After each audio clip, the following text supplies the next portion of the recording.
તમારો વાસ ખ્રિસ્તમાં છે.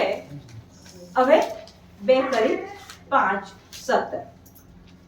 જે કોઈ ખ્રિસ્તમાં વસે છે જે કોઈ ખ્રિસ્તમાં વસે છે તેનું નવેસર સર્જન થયું છે. તેનું નવેસરથી સર્જન થયું છે.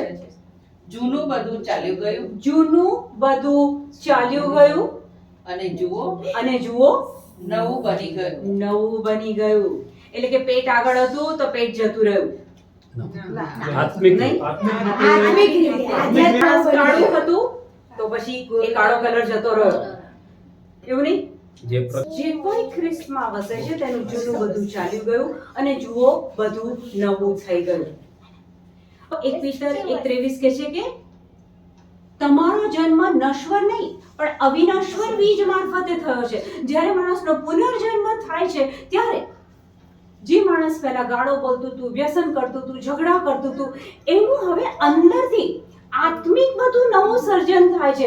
એ વ્યક્તિને સમય બગાડવો નથી ગમતો, ગાળો બોલવી નથી ગમતી, વ્યસનો નથી ગમતા. એની જગ્યાએ પ્રભુ વચનમાં બેસવું ગમે છે, પ્રભુના વચનો સાંભળવા ગમે છે, એકબીજાને પ્રેમ કરવો ગમે છે. જે કોઈ ખ્રિસ્તમાં વસે છે તેનું જૂનું બધું ચાલ્યું ગયું અને જુઓ બધું નવું થઈ ગયું.